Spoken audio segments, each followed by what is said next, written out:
Okay, so let's solve a past paper question on bank reconciliation. This question came in the November 20 exam, so it's a recent question. Let's take a look at this one.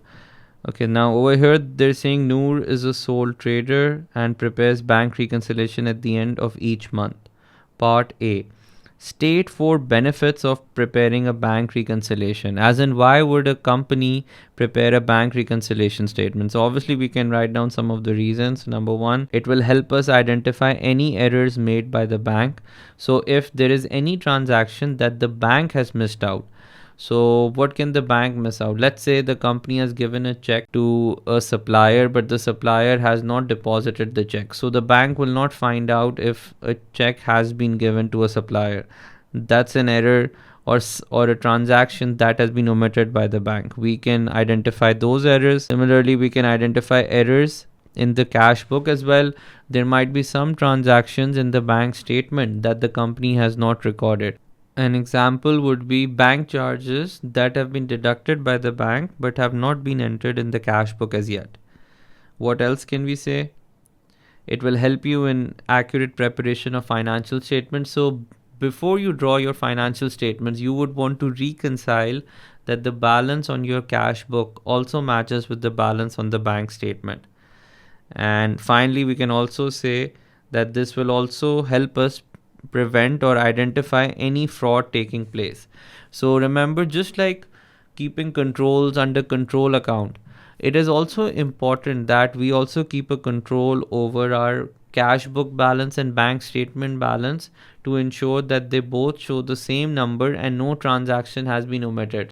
So if an employee somehow commits any fraud, omits any receipts, or adds on any additional expenditure, we can always reconcile that with the bank statement whether such a transaction took place or not. Alright, so these are some of the benefits of preparing a bank reconciliation statement.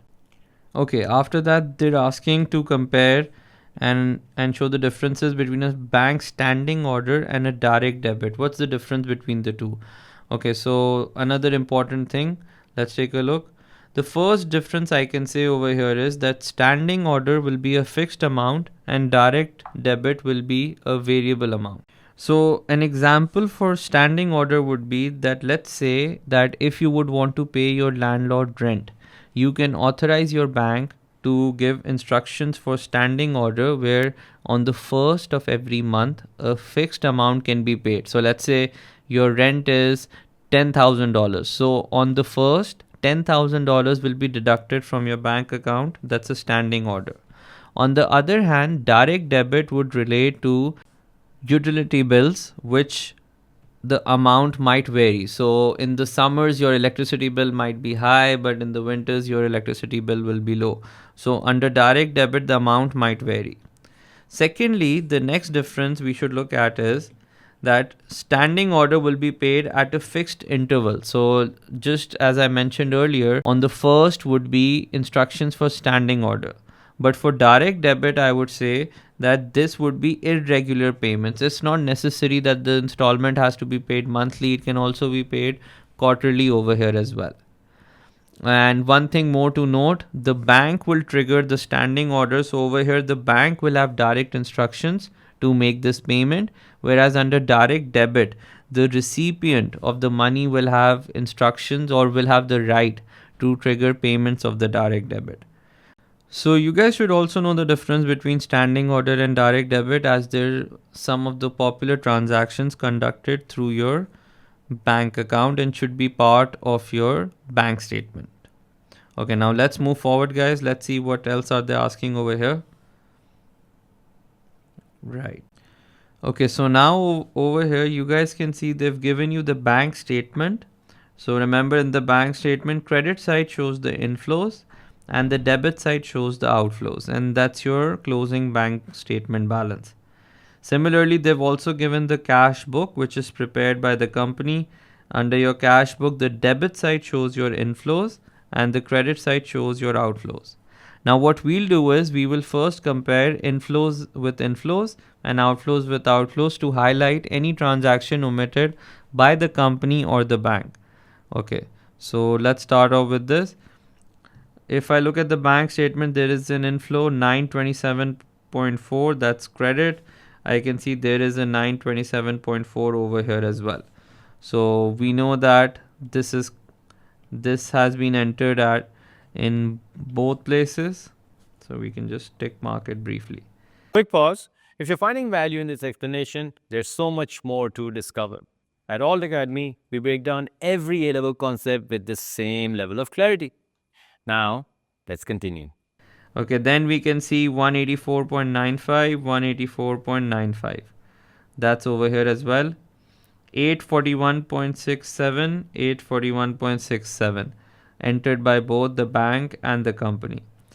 But then after that, you guys should see that this transaction 773.25 in the cash book is not appearing in the bank statement. So I've highlighted that.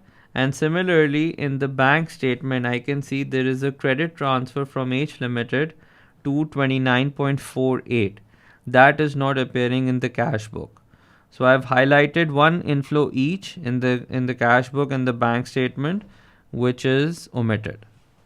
Okay, now let's move towards your outflows. So in your outflows, I can see 334.8, 334.8, 118.48, 118.48, 723.21, 723.21.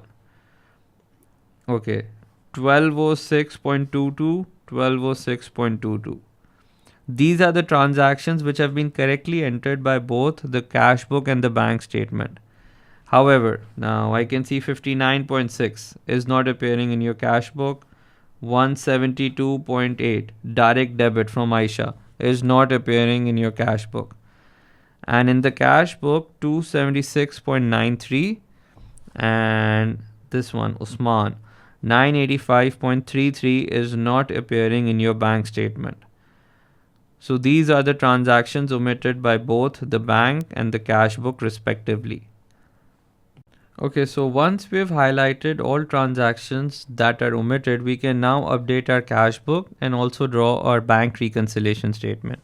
So let me first start with updating my cash book. All right, so I need to update my cash book. Now I know in the cash book, there is one inflow from H Limited that's been omitted. And there are two outflows, bank charges and direct debit from Aisha, that have been omitted from the cash book. So let me draw the cash book over here. So, right, we can update our cash book. I will start with the cash book's balance of 625.48. That was our last balance. It's an overdraft. Now, there will be one inflow. Right, you guys can see this. This one inflow, H Limited. I've entered it on the debit side. That's an inflow. And two outflows, 59.6 bank charges and 172.8 from direct debit has gone on the outflow side. Now as a result, you guys should now calculate your closing balance. So add up the credit side, subtract from the debit side. You guys can see credit side is heavier, which means it's still an overdraft. So please calculate the overdraft and you should get your overdraft to be 628.4 and that's your overdraft over here. So that's your updated cash book where the transactions omitted from the bank statement have been entered over here. Alright, so now once we're done with the cash book, we can now look at our bank statement. And for the bank statement, we already know there is one inflow that's omitted. That's some sales 773.25 which has not been credited as yet. And there are two outflows, a check for J Limited over here 276.93 and a check given to Usman 985.33 which is still unpresented. So let's start with your bank statement. Alright, so we'll start with balance as per bank statement, that is 139.39, that's over here.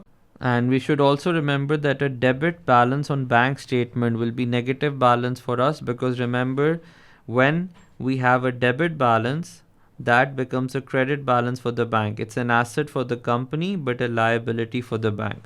So a debit balance means it's an overdraft, which is why I've written it as negative 139.39. Okay, let's add this inflow. So add this uncredited deposit of 773.25.